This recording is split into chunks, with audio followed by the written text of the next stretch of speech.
하나님 말씀 요한복음 2장, 신약성경 요한복음 2장 1절에서 11절.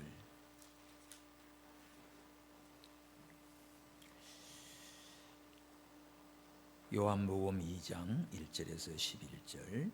사흘 되던 날에 갈릴리 가나에 혼인이 있어 예수의 어머니도 거기 계시고 예수와 그 제자들도 혼인의 청함을 받았더니 포도주가 모자란지라 예수의 어머니가 예수에게 이르되 저희에게 포도주가 없다 하니 예수께서 가라사대 여자여 나와 무슨 상관이 있나이까 내 때가 아직 이르지 못하였나이다. 그 어머니가 하인들에게 이르되 너희에게 무슨 말씀을 하시든지 그대로 하라 하니라. 거기 유대인의 결례를 따라 두세 통 드는 돌 항아리 6이 놓였는지라. 예수께서 저희에게 이르시되 항아리에 물을 채우라 하신즉 아구까지 채우니 이제는 떠서 연회장에게 갖다 주라 하심에 갖다 주었더니 연회장은 물로 된 포도주를 맛보고 어디서 났는지 알지 못하되 물 떠온 하인들은 알더라. 연회장이 신랑을 불러 말하되 사람마다 먼저 좋은 포도주를 내고 취한 후에 낮은 것을 내거늘 그대는 지금까지 좋은 포도주를 두었도다 하니라. 다같이 예수께서 이 처음 표적을 갈릴리 가나에서 행하여 그 영광을 나타내시매 제자들이 그를 믿으니라. 아멘. 예수님의 첫 표적. 오늘 11절에 보면 예수께서 이 처음 표적을 갈릴리 가나에서 행하셨다. 그리고 하나님의 영광을 나타냈고 제자들은 예수님을 믿게 되었습니다. 본문은 예수님께서 공생애를 시작하시면서 처음으로 세상에 자신의 모습을 드러내는 장면입니다. 갈릴리 가나 시골 동네 혼인잔치가 있습니다. 여기에 예수님의 어머니 마리아도 계시고 2절 보면 예수님과 제자들도 청함을 받았어요. 초청을 받아서 가게 됐습니다. 이 가나는 나사렛에서 한 북쪽으로 한 13km 지점입니다. 이스라엘 갔을 때 이 가나 혼인잔치 이 집을 가봤어요. 이 골목이 좀 좁습니다. 이 골목을 따라 쭉 들어가면 이렇게 지하실에 그 당시 뭐 항아리인지 지금 항아리인지 잘 모르지만 항아리들이 이렇게 있고 어쨌든 그 가나 혼인잔치 집이에요. 가나라는 곳이 지역이 있고 또 집이 있고 하여간 그러한 곳을 다 방문을 해서 둘러보았습니다. 오늘 이 첫 번째 공생애의 표적을 물로 포도주가 되는 이 결혼 잔치집에서 나타냈어요. 자, 안전뱅이가 일어나고 소경이 눈을 뜨고 중풍병자가 펴지고 죽은 자가 살아나고 큰 그런 기적들 먼저 보일 텐데 그런 거는 나중 일이고 제일 먼저 물이 포도주가 되는 또 이것을 혼인잔치집에서 첫 번째 표적을 나타냈어요. 예수님은 만물의 창조자입니다. 통치자입니다. 이 땅에 오신 목적이 마치 포도주의 즐거움 같은 혼인잔치집과 같은 천국의 기쁨을 소개하고 그것을 실현하기 위해서 보여줍니다. 어려움 속에 곤란한 일이 벌어졌지요. 그것을 풀어주시고 해결해 주시고 또 물이 포도주가 된 것은 거룩한 변화입니다. 이것을 예수님이 나타내 주셨어요. 여러분, 누구 댁에 결혼식이 있다 하면 가보면 어떤 분들이 왔는가 대충 둘러보면 그 결혼식에 그 집안이나 형편을 압니다. 뭐 호텔에서 하는 데도 있고 또 아니면 예식장에서도 하고 또 그저 조용한 데서 하기도 하고. 제가 아는 장로님은 이 사경에 집회하는 동안에 잠깐 쉬는 사이에 목사님이 불러서 결혼할 사람 데리고 오라. 그래 둘이 온 거예요. 그 자리에서 결혼식을 바로 한 겁니다. 대접은 야, 저 점심시간에 국수 3그릇만 들고 와. 그 한 그릇은 목사님 드시고 두 개는 하나씩 신랑 각시 먹었어요. 갑자기 이루어진 결혼식이지요. 그런데도 결혼해서 잘 됐습니다. 자녀들도 다 훌륭하게 다 됐고, 참 그렇게 되는 걸 자기가 나한테 직접 얘기해요. 그런가 하면 뭐 호화찬란한 결혼식을 했습니다. 뻑적지근하게 했습니다. 근데 어떻게 지내나 보니까 얼마 안 가면 또 그냥 깨어져 있고 참 불행하게 돼 있는 그런 가정도 봤어요. 여러분, 최고의 결혼식은 어떤 결혼식일까요? 오늘 말씀에 힌트가 나옵니다. 어떤 결혼식이지요? 예수님이 참여한 결혼식이에요. 예수님을 모신 결혼식이에요. 예수님이 없는 결혼식 많습니다. 부잣집 결혼식도 아니에요. 동네 자체가 여기 나사렛이나 가나나 다 보면 이스라엘에서 저쪽 북쪽으로 이렇게 참 그저 가난하고 보통 시골 동네입니다. 그 가정에서 결혼식이 이루어진 거죠. 여러분, 우리나라 제주도 전통적인 결혼 풍습을 아세요? 옛날에, 요새는 모르겠는데 제주도에는 3일 동안 걸쳐서 결혼식을 진행해요. 첫날은 돼지 잡는 날입니다.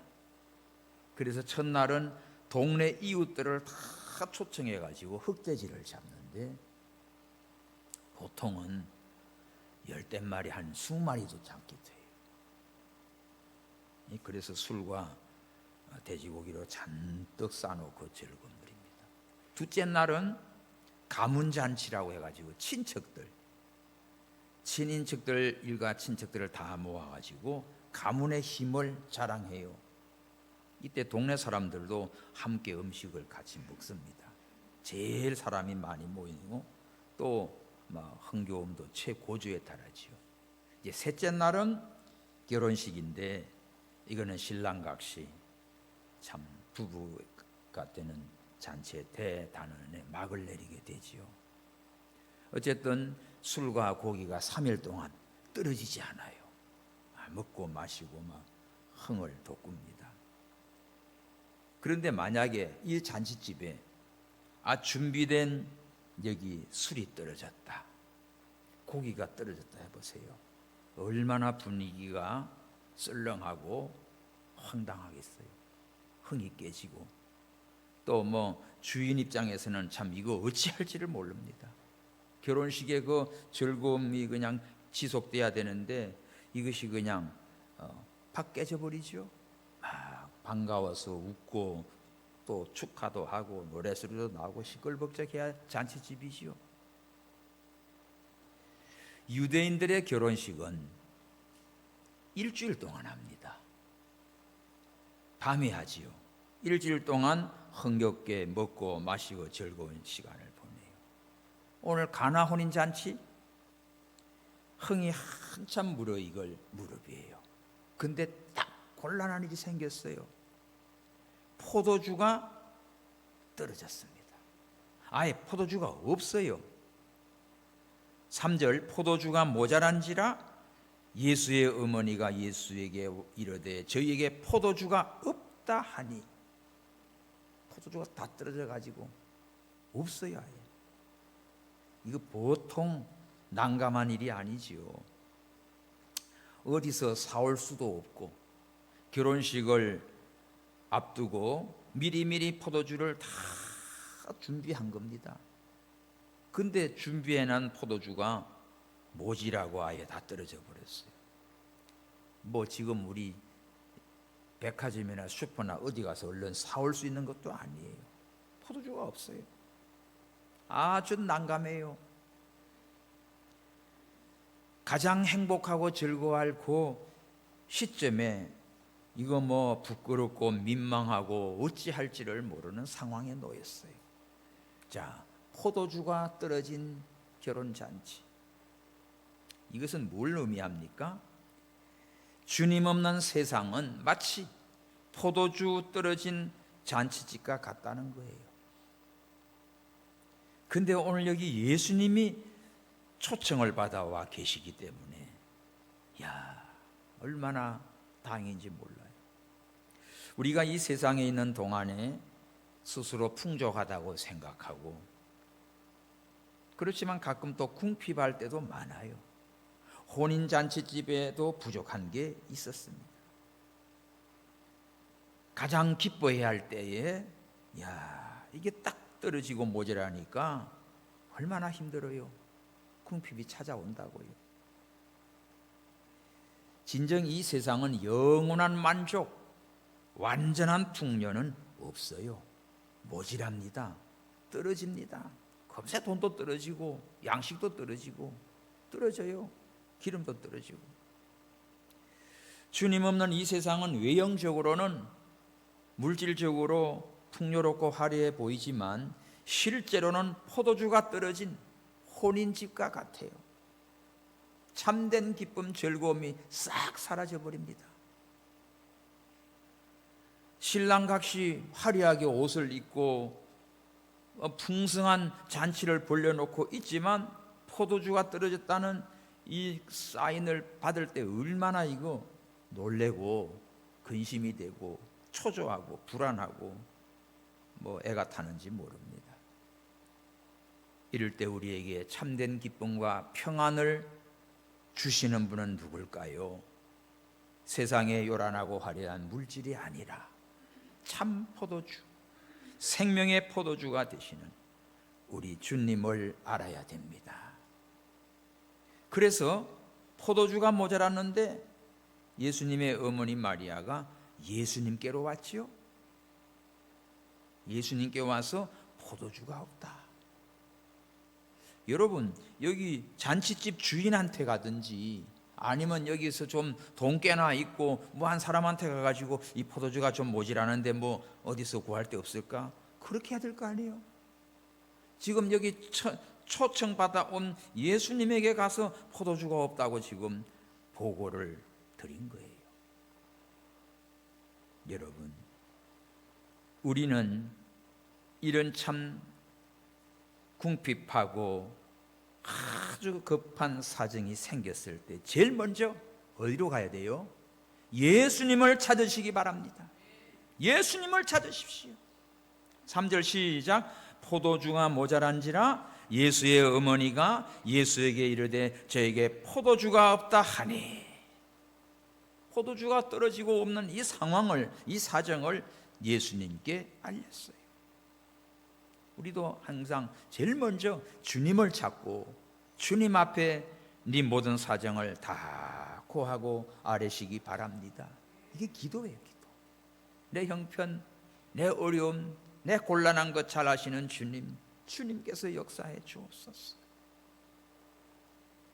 하나님이 역사하셔야 돼요. 하나님이 역사해 주셔야 돼요. 정말 하나님을 바라보고 믿음으로 나가면 하나님이 역사해 줍니다. 근데 예수님이 4절, 예수께서 가라사대 여자여 나와 무슨 상관이 있나이까? 내 때가 아직 이르지 못하였나이다. 자, 우리말 성경으로 여자여 하면 참 이거 아들이 어머니한테 금방지게 부른 것 같잖아요. 근데 이 본문이 여자여 하는 이 단어가 헬라어로 귀나이라는 단어인데, 남자가 여자를 정중히 부를 때 쓰는 존칭어예요. 귀나이. 왕후에 대한 호칭으로도 사용이 되었습니다. 그래서 그렇다고 해가지고 우리가 함부로 나도 예수님처럼 한다고 자기 엄마 보고 여자여, 이 쌍놈이지. 그거 아닙니다. 여기 성경에 귀나이라고 부른 장면이 많이 나와요. 수로보니게 여인이 자기 딸이 귀신 들려가지고 미쳤을 때 예수님께 와서 막 애원하지요. 자녀의 떡을 치아 개들에게 던지 마땅치 않다, 개 취급을 했습니다. 그런데도 푸스럭이라도 주시옵소서. 개들도 주인의 상에 들으면 푸스럭이라도 먹지 않습니까? 푸스럭이라도 좋습니다. 개라고 해도 좋습니다. 그때 예수님 뭐래요? 여자야, 내 믿음이 크도다. 그때 그 여자야 그 단어가 똑같은 단어, 이게 귀나이. 그 18년 동안 귀신 들려서 꼬부라져 있는 그 한 여자에게도 예수님이 여자여, 그 말도 귀나이. 또 간음하다가 현장에 잡혀서 끌려온 여인에게도 여자여, 그것도 같은 귀나이예요. 예수님 무덤에 와서 두 여자들 마리아를 향해서 그 예수님을 찾지요. 그때 천사가 여자여 어찌하여 우느냐, 그 여자여도 귀나이. 베드로가 한 여종의 그 앞에서 예수님 모른다고 부인할 때 여자여 내가 그를 알지 못하노라 할 때 그 여자도 귀나이예요. 이런 단어 많이 나와요. 예수님께서 공생의 마지막 십자가에 달리셨을 때도 그 마리아를 보고 여자여 보소서 아들이니이다. 요한복음 19장 25절에 나오지요. 그때도 귀나이에요. 오늘 공생의 첫 출발에도 여자라는 말을 쓰고 십자가에서 달린 마지막 말에도 여자여 귀나이라고 하는 단어를 썼어요. 이것은 무엇을 의미하지요? 예수님의 공생의 시작과 끝에서 공적인 삶입니다. 육신의 아들로서, 육신의 어머니로서 부른 게 아니고 하나님의 아들로서, 메시아로서의 삶, 그리스도 구세주로서의 삶을 말하고 있지요. 그래서 십자가를 지기 위하여 우리를 죄악에서 구원하기 위해 구세주로 오신 예수님께서 지금 자기 어머니 마리아를 보고 여자여 나와 무슨 상관이 있는가? 여러분, 이 말이 어떻게 들립니까? 단호하게 거절하는 걸로 보여요. 어머니, 이 일이 나와 무슨 상관이 있다고 생각해요? 어머니는 잔치집에 포도주가 떨어진 것이 나와 상관이 있다고 생각합니까? 자, 그리스도 위치에서 구속 사업을 하는데 있어서 어머니라도 상관할 수 없는 것입니다. 오직 메시아 예수 그리스도만 할 수 있는 일이지요. 근데 천주교에서는, 캐톨릭에서는 마리아를 숭배를 하지요. 예수님보다 더 높여요. 더 숭배해요. 이거 성경에 맞지 않는 겁니다. 동방 박사들이 예수님을 찾아 경배할 때 마리아도 있고 요셉도 있고 그 위에 놓인 아기께 경배하고 누구에게 경배했어요? 예수님이에요. 경배의 대상은 예수님이지 마리아도 아니야. 그러니까 구속사역의 하나님의 구원 역사에는 여기 마리아도 일개의 여자의 동일한 다른 여자들과 똑같은 그런 귀나이에 지나지 않는 거지요. 그러자 이 말을 딱 하자 마리아가 뭐라고 나옵니까?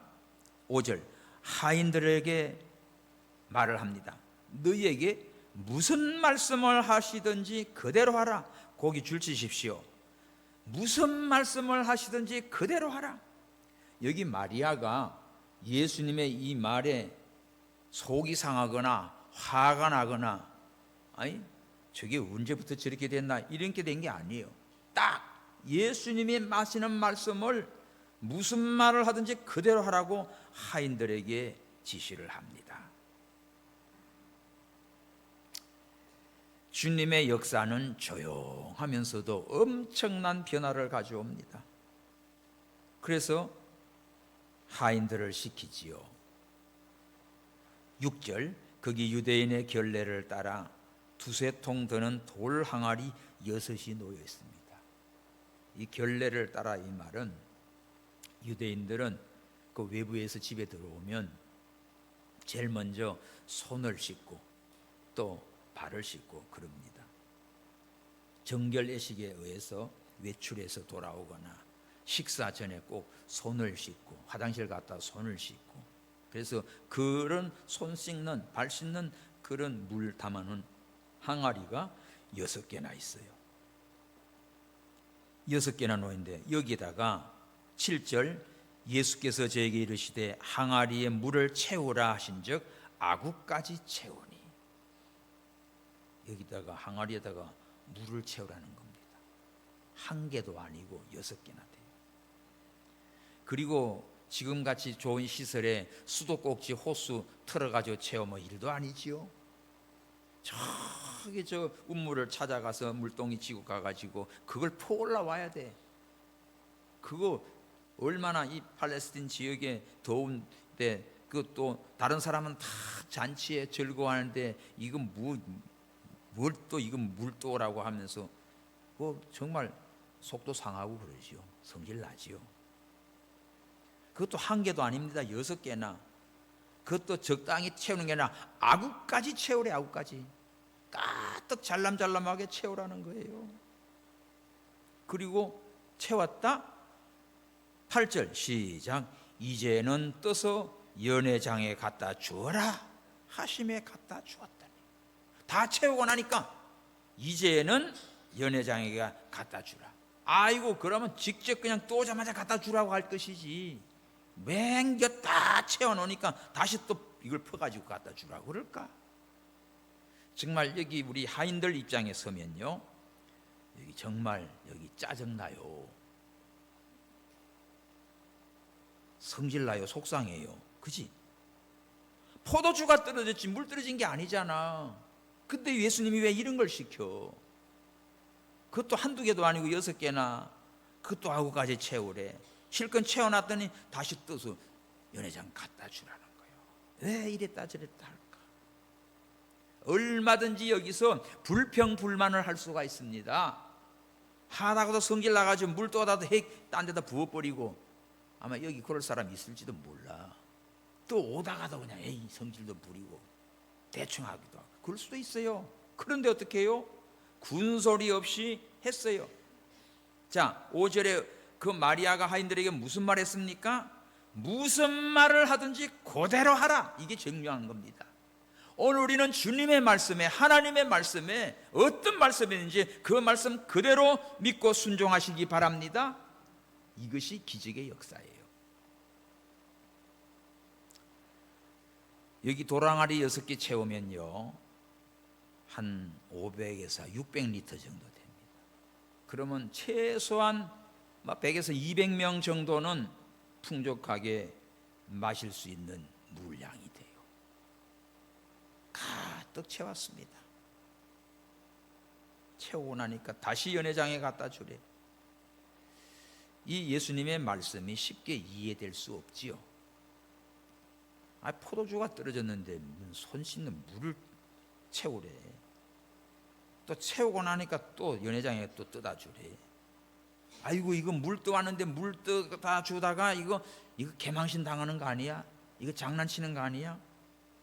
생각해봐요. 방금 물 뜯어왔기 때문에 물 그거 다시 떠가지고 가다가 이거 물 떠오는데 포도주 떨었는데 물 가져왔으면 이거 난리 날 거 아닙니까? 인간의 생각을 갖다 붙이면 여기서 진짜 하나도 이 예수님이 하시는 말씀이 이해가 안 돼요. 그런데 불평하지 아니하고 예수님이 하시는 말씀을 그대로 하라. 그대로 했습니다. 그대로 했더니 어떤 일이 벌어집니까? 9절 시작. 연회장은 물로 된 포도주를 맛보고 어디서 났는지 알지 못하되 물돈 하인들은 알더라. 거기 줄쳐 넣으십시오. 물돈 하인들은 알더라. 순종하는 자만 알 수 있어요. 연회장도 몰라. 이 잔치에 참여한 손님들도 몰라요. 신랑 신부도 몰라요. 아무도 몰라. 마리아도 아직 몰라요. 오직 물돈 하인들만 알았습니다. 놀라운 변화의 역사가 일어났어요. 분명히 물을 채웠고 물을 떠다 줬는데 연회장 손에 들어갔을 때 이게 아주 좋은 포도야. 더 좋은 포도주야. 연회장이 깜짝 놀랐습니다. 신랑을 불렀어요. 10절 말하되 사람마다 먼저 좋은 포도주를 내고 취한 후에는 낮은 것을 내거늘. 세상 보통 이래요. 처음에는 어쨌든 막 좋은 걸로 해가지고 막 기분 좋게 합니다. 나중에 떨어지면 어떻게 물도 섞고 나중에 적당히 하게 되고 농도도 안 좋아지지요. 그런데 그대는 지금까지 좋은 포도주를 두었도다. 이야, 물로 된 포도주, 지금까지 좋은 포도주를 두었도다. 너무너무 놀라운 기적의 역사가 일어났어요. 이 사실을 누구만 알아요? 물 또한 하인들만 알았어요. 9절 다 함께 시작. 연회장은 물로 된 포도주를 맛보고 어디서 나는지 알지 못하되 물 또한 하인들은 알더라. 오늘 말씀 꼭 표시할 곳이 너에게 무슨 말을 하든지 그대로 하라. 5절과 물 또한 하인들은 알더라. 이 두 줄에 딱 표시해 놓으십시오. 하나님의 역사도 은혜 받는 자 외에는 모릅니다. 아멘. 여러분 다 같이 예배 드리러 왔어요. 이 시간에도 하나님의 은혜를 깊이 받는 자가 있어요. 그냥 멍하고 있는 사람도 있고. 받는 자 외에는 알 수가 없어요. 그러면 어떻게 해서 물돈 하인들은 알았을까? 딱 한 가지죠. 예수님의 말씀을 순종했습니다. 순종. 말씀 순종이에요. 자, 순종을 하는데 어떤 순종이죠? 첫째, 예수님 말씀 그대로 순종했어요. 즉시 순종했어요. 말씀 그대로 자기의 생각을 보태거나 뭐 하거나 막 이렇게 해가지고 한 게 아니에요. 그냥 예수님 말씀 그대로 한 거예요. 또 오라면 또 오고 6개면 채우고 9가지처럼 채우고. 두 번째는 9가지 채웠어요. 이거는 온전히 순종한 겁니다. 끝까지 순종한 겁니다. 여러분, 살면 충성하고 죽으면 영광입니다. 아멘. 한번 해보세요. 살면 충성, 죽으면 영광. 이게 사명자예요. 우리 신앙생활은 그렇게 해야 돼요. 사는 동안에 어떻게 해요? 오늘 이 하인들처럼 끝까지 순종해. 온전히 순종해. 6 항아리 9가지 다 채워. 말씀대로 순종해. 즉시로 순종해. 이거예요. 세 번째는 뭐지요? 불평 없이 순종한 거예요. 불평 없이. 보통 순종을 하면서도 아주 궁시렁거리면서 하는 사람들이 있어요. 있죠? 하기는 해. 청소를 하라고 그러면 뭐하고, 설거지를 하면 뭐하라고 그러고, 아버지가 뭐 하라고 그러면 항상 궁시렁거리면서 하는 사람이 있어요. 그러려면 간두셔. 전에 오래전에 뭡니까? 주일학교, 여름 성경학교 하는데 막 뭘 꾸미고 뭐 하고 그러는 거예요. 뭐 좀 잘해, 하기도 잘해. 근데 계속 불평하면서 하더라고. 그래서 좀 쉬라고 그랬어.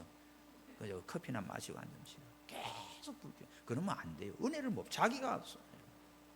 오늘 이 하인들이 불평할 게 너무 많아요. 아니 포도주가 떨어졌는데 포도주 어디서 사오라고 그러면 갔다 오겠는데 물을 떠다 오라니. 이게 발 씻는 물이라고요. 그리고 또 6개나 채우라니. 9가지 채우라니. 실컷 채우고 났더니 다시 뜨다가 연회장 갖다 주라니까. 이거 뜨다가 줬다가 무슨 망신 당하려고 얼마든지 자기 생각으로는 이유를 대고 또 따질 수도 있고 불평도 할 수 있습니다.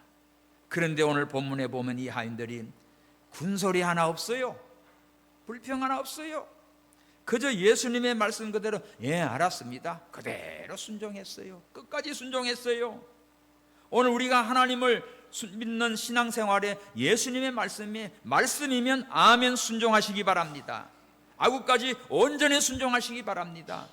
하나님의 일을 하면서 그 입에서는 그냥 불평이 나오면서 하지 마시고 감사함으로 하십시오. 그래서 이 물이 포도주가 됐다는 걸 하인들도 몰랐지요. 물 떠갖고 물 떠다 주니까 물인 줄 알지. 그런데 연회장이 맛을 보고 그대는 처음 포도주를 지금까지 없다고 탐복을 하는 거야. 저게 물이 포도주가 됐구나. 이것을 하인들만 알지요. 말씀 순종한 하인들만 물이 포도주가 된 것을 아는 거예요. 다른 사람은 포도주 좀 조금 섞어다 갖다 놨겠지 생각할 수 있겠지요. 인간들은 머리 잘 돌아가는 것들은요. 아니잖아. 물만 뜯어 채운 거예요. 물만 뜯어 준 거예요. 그런데 물이 포도주가 변화된 거는 이거 예수님이 하신 것을 하인들은 알게 된 거예요. 또 뭘 알게 됩니까? 예수님이 어떤 분인 줄을 알았어요. 이거는 메시아가 아니면, 하나님의 아들이 아니면 불가능한 일이지요. 이렇게 놀랍고 엄청난 사건을 대사도 사람들은 알지 못해요. 그런데 조용히 순종하고 말없이 순종하고 끝까지 순종하는 이 하인들은 알게 됐습니다. 여러분, 포도주가 되려고 하면 포도를 따다가 숙성을 시켜야 되잖아요. 발효가 되려고 하면 시간이 많이 걸려요. 포도주가 막 몇 년, 10년, 20년 오래 가면 갈수록 비싸고 그런 좋은 포도주가 되는데, 이거는 물 떠와서 물이 더 좋은 포도주가 된 거야. 즉시로. 이거는 하나님만 할 수 있는 기적이죠. 물이 포도주로 변화됐다. 연회장은 몰라. 여기에 참여한 사람 아무도 몰라. 그런데 물돈 하인들만 알았어요. 바로 예수님은 물이 포도주로 변하는, 우리 오늘 성도들의 심령을 변화시켜 주시는 예수님이십니다. 우리의 환경을 변화시켜줘요. 분위기를 바꿔줘요. 정말 낙심이 되고 포도주가 떨어진 이 일을 어찌할꼬 지금 난리가 나는데, 이 문제를 더 좋은 포도주로 깨끗하게 아주 말끔하게 해결이 됐습니다. 중간에 그냥 티 하나 나지 않고 이 결혼식이 멋지게 이루어졌어요. 여러분, 물이 포도주로 변화된 것은 귀중한 뜻이 있어요. 예수님 앞에 나오면 우리가 변합니다. 물이 포도주로 바뀌는 거예요. 자, 이게 뭐지요? 물이 포도주로 바뀐 것은 첫째, 질이 변화된 거야. 질. 물과 포도주는 질적으로 다르지요. 질적으로 다르지요. 예수 믿기 전과 예수 믿은 다음에는 사람이 질적으로 달라져야 돼. 아멘입니까? 예수 믿기 전이나 후나 똑같으면 그거 변화된 거 아니지. 여전히 맹물이지. 두 번째, 가치가 변화된 거예요. 가치. 여러분, 물의 가치하고 물 한 바가지하고 포도주 한 바가지 얼마나 달라요? 가치가 다르지요. 예수님 믿기 전과 예수님을 믿은 다음에 내 인생은 완전한 가치가 달라. 가치가 달라요. 전에는 진노의 자식인데 변화되어 예수님 하나님의 자녀가 됐어요. 완전히 인생의 가치가 달라졌어요. 세 번째는 용도가 달라졌어요. 용도. 물의 용도와 포도주 용도는 다르지요. 물은 손 씻고 세수하고 목마를 때 한 모금 마실 수 있는 정도지만, 포도주는 아주 이거는 기분을 좋게 하고 때로는 또 약이 되기도 하고 치유의 역사도 있고 용도가 너무너무 다릅니다. 우리 성도님들이 믿음을 지키면 아주 귀하게 쓰는 그릇들이 돼요. 용도가 달라요. 네 번째, 위치가 달라졌어요. 위치가. 항아리는 저 대문간에 이 마당에 놓아두는, 그냥 들어오다가 손 한 번 씻고 발 씻는 물 뜨는 항아리인데, 이 포도주를 담아서 연회장에 갖다 줍니다. 예수님을 믿고 나니까 존귀한 자가 됐어요. 하나님의 자녀가 되는 권세를 얻어요. 하나님의 앞에 설 때 천사들도 부러워한 영광스러운 자가 됐습니다. 여섯 번째 뭐예요? 맛이 달라요. 맛이 변화됐어요. 물맛하고 포도주하고 맛이 다르지요. 우리 성도님들도 믿음의 생활을 하면 인생의 맛이 다릅니다. 사는 맛이 다릅니다. 말씀이 꿀보다 더 단 말씀이 돼요. 달고 오묘한 그 말씀. 신앙생활의 맛이 달라요. 기도하는 맛이 달라요. 야, 기도하는 그 시간 내게는 가장 즐겁다. 찬송이 나와요. 교회 오는 시간이 너무너무 행복한 거예요. 맛이 달라요. 신앙생활 하는 맛이 다릅니다. 인생을 살아가는 맛이 다릅니다. 다른 사람에게 많은 유익을 주고 기쁨을 주지. 또 여섯 번째 뭐가 다릅니까? 색깔이 달라요. 색깔. 색의 변화. 물은 색깔이 없어요. 무색이지만 포도주는 붉으스름하게 보랏빛, 얼마나 아름답고 이쁘냐고요.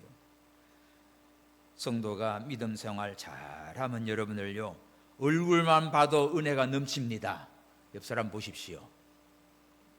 여러분 교회 와서 은혜 받는 자리에 앉아야 돼. 왜? 얼굴이 여러분이 변해. 붉으스름하게 포도수 색깔하고.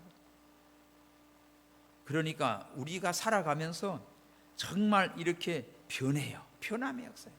물에서 포도주가 바뀌는 거예요. 예수님이 말씀하시니 물이 변하여 포도주 됐네. 얼마나 주일학교 찬양해. 주일학교를 안 다니고 왔는가 봐. 변합니다. 변해요. 인생의 맛이 달라져요. 가치가 달라져요. 은혜 받으면 얼굴이 달라져요. 빛이 달라져요. 믿음의 삶을 살아가면 환경이 달라져요. 가나안 땅이 사막이었지만 이스라엘 백성이 들어가니까 젖과 꿀이 흐르는 그런 곳으로 바꿔놨습니다. 이스라엘은 참 박토예요. 그 농사질 땅이 아닙니다. 사막입니다. 근데 지금 이스라엘은 세계 농업 국가입니다. 다 수출합니다. 어마어마합니다. 그걸 다 개간한 거예요. 초대 이 총리 벤구리온 딱 임기 딱 끝나자마자 그날 오후에 작업복 갈아입고 트럭 몰고는 사막으로 달려가는 거예요. 퇴임식. 그런 분이 있어요? 그러면서 이스라엘의 미래는 어디 가십니까 총리님? 이제 나 이 딱 지금 뭐 끝났으니까 나 사막으로 가네. 이스라엘 미래는 사막에 있네. 여러분 그 개간해 가지고 어떻게 해요? 이스라엘 얼마나 키부츠에 그게 이렇게 해서 발전이 돼 가는 거예요. 오늘 우리 성도들이 주의 말씀을 순종해 가면 여러분의 삶과 가정과 우리 모든 것이 다 변화될 줄 믿습니다. 생명의 운동이 일어나지요. 변화의 운동이 일어나지요. 얼마나 감사와 기쁨이 넘칩니까? 그래서 주님은 좋은 것을 최고의 것으로 풍성히 채우시는 주님이세요. 10절 봅시다. 말하되 사람마다 먼저 좋은 포도주를 내고 취한 후에는 낮은 것을 내거늘 그대는 지금까지 좋은 포도주를 두었도다. 갈수록 더 좋은 포도주. 이 연회장이 막 반복을 합니다. 지금까지 좋은 포도주를 다. 다른 데는 보면 처음엔 좋은 거 냈다가 나중에는 취한 후에는 적당히 그냥 낮은 걸 내는데, 술 장사하는 사람들 처음에는 냈다가 나중에는 술 취해놓으면 나중에 그냥 빈병만 갖다 놓고 몇 개라고 다 계산해버리는 그럴 때잖아요. 물도 집어넣어도 뭐 몰라요 다. 여기는 끝까지 좋은 포도주를 뒀다. 점점 갈수록 더 좋은 변화의 삶이에요. 사랑하는 성도 여러분, 우리도 갈수록 더 좋은 포도주가 되시기 바랍니다. 더 좋은 멋진 인생으로 변화되시기 바랍니다. 이 기쁨이 넘치고 은혜가 넘치는 가장 기쁘고 즐거운 잔치지, 이것을 예수님께서 어떻게 해요? 11절에 처음 표적이에요. 최초로 공생의 표적을 일으킨 것이 갈릴리 가나 결혼식 잔치집. 여기서 하나님의 영광을 나타냈어요. 표적이라고 했죠. 표적. 11절에 처음 표적. 표적이라는 말과 이적이라는 말 다릅니다. 기적이라는 말 달라요. 기적은 놀라운 사건 자체인데 표적은 사인이에요. 사인. 메시지가 있지요. 이게 메시아구나, 하나님의 아들이구나, 창조주구나, 구세주구나 하는 걸 보여주는 거예요. 오늘 본문에서 예수님이 왜 첫 번째 표적을 혼인잔치집에서 했을까? 예수님이 오신 것은 우리에게 뭘 주려고? 혼인집과 같이 기쁘고 즐거운, 행복이 가득한, 웃음이 가득한 잔치집과 같은 곳입니다. 이게 바로 천국을 보여주지요. 천국은 근심 걱정 다 사라지고 미운 사람 서로 없어요. 모두가 아이고 오랜만에 잘 왔네, 왔으니 잘 먹으라고 막 다 기쁘고 즐고 하 웃고 그러잖아요. 성경에 보면 신명기 20장에 전쟁이 났을 때 전쟁에서 제외시켜 준 사람이 있습니다. 누군 줄 아세요? 새 집을 지었는데 낙성식을 못한 사람이 있어. 근데 군대 끌려가 버리면 죽으면 못 돌아오잖아. 아무리 좋은 집 지어놔도 뭐래요. 그러니까 이런 사람은 전쟁에 참여하지 말고 그 새 집에 들어가서 그 행복을 누리라고 했어요. 또 포도원을 만들어 놓고 과실을 아직 먹어보지 못한, 맛도 못 본 사람이 있어요. 그 사람도 돌려보내. 그 농사 지었는데 포도 맛을 봐야지. 전쟁에서 빼줬어요. 약혼을 하고 아직 결혼식을 못한 사람이 있어요. 그도 돌려보내. 전쟁 가서 죽으면 큰일 나. 그거 돌려보냈어요. 결혼한 사람 자기 신명기 24장 5절에 보면 결혼한 신랑에게는 1년 동안 병력 의무를 제해줬어요. 1년 동안에 그냥 특별 휴가를 준 겁니다. 레위인들에게도 반차를 따라 성전 봉사하는 일도 이것도 제외시켜줬어요. 이거는 뭐지요? 하나님께서 우리 인생의 행복과 기쁨과 즐거움을 누리도록 하신 겁니다. 그것까지 다 그만두고 와, 이게 아니에요. 하나님은 그러니까 그런 거 다 내가 무시하고 막 가서 전쟁에 나가 죽지.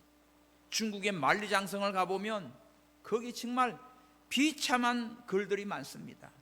결혼식을 앞두고 끌려와가지고 그 하다가 돌에 치여 죽은 사람, 거기 별의별 사람 글 다 있어요. 그 어마어마한 돌덩어리로 어른들이 한 10명이 막 달려가도 되는 그런 만리장성 동안 산능성의를 해놨는데 그거 하느라고, 그거 해놓고 살았냐고 죽지. 얼마나 많은 사람이 동원되고 돌 옮기다가 치여 죽고 돌아가지 못하고 죽고 굶어 죽고 맞아 죽고 그래요. 그게 인간인데 예수님은 그게 아니에요. 하나님은 그게 아니에요. 이러이러한 거 행복을 누릴 수 있도록 전쟁이 나도 군대에서 빼주고 돌아가서 그 행복을 누리라고 한 거예요. 그런 거로 예수님께서 공생의 첫 번째 표적을 혼인잔치집에서 물이 포도주로 되게 한 것은 우리에게 참된 기쁨과 행복과 즐거움을 주시는 것을 보여줍니다. 진정한 축복과 기쁨이지요. 이것이 바로 뭐지요? 교회입니다, 여러분. 교회. 그래서 교회에 오셔서 여러분들이 이런저런 사람 다 들어오잖아요. 이제 맹물 같은 자가 왔어요. 은혜를 받으면 포도주로 변화돼서 질적으로 변하고 인격이 변하고 삶이 변하고 얼굴이 변하고 색깔이 변하고 가치가 변하고 자기 존재가 달라요. 진노의 자식이 하나님의 자녀가 되는 그런 복된 자가 되는 것입니다. 그래서 포도주 가지고 일하는 교회가 아니에요. 교회는 뭐예요? 물 뜨다 나르는 거야. 물 뜨고 물 뜨다 주고 물 푸나는 곳입니다. 서로 섬기고 봉사하고 그러는 가운데 하나님께서 사랑하시고 하나님께서 축복하시고 하나님께서 은혜를 베풀어 주셔서 맹물을 퍼날랐는데 극상품 포도주로 좋은 걸로 최상의 포도주로 변화시키시는 우리 주님이십니다. 할렐루야. 오늘 성도 여러분이 주님 앞에 와서 이렇게 주님을 만나고 물돈 하인들이 알았어요. 물돈 하인들처럼 믿음으로 순종해서 우리 주님을 바로 알고 우리 자신들이 다 아름다운 포도주로 변화돼서 하나님께 영광을 돌리고 주님을 기쁘시게 하는 우리 모두가 되기를 예수님의 이름으로 축원합니다. 기도합시다. 하나님 아버지 감사합니다. 예수님의 공생의 첫 번째 표적을 가나 혼인잔치에서 물이 변하여 포도주가 되는 놀라운 이적을 보여주었습니다. 하나님 아버지, 오늘 저희들 즐거운 잔치집에 포도주가 떨어지면 얼마나 참 끔찍한 일인데 이런 어려움을 당할 때 예수님을 찾아서 말씀을 드리고 예수님의 명하신 대로 그대로 순종했습니다. 온전히 순종했습니다. 불평 없이 순종했습니다. 물돈 하인들만 알았습니다. 아버지여, 오늘 우리 모든 성도들이 이와 같은 믿음으로 예수님의 말씀에 순종하며 단마음으로 순종하며 적시로 순종하며 온전히 순종하며 아무 불평 없이 기쁨으로 순종하여 물이 포도주가 되는 이 놀라운 기적의 역사를 보게 하시고 우리 자신들이 변화되는 멋지고 아름다운 잔치지가 같은 삶을 살아가는 우리 교회와 우리 모든 성도들 되게 하여 주시옵소서. 다시 오실 예수님의 이름으로 기도하옵나이다. 아멘.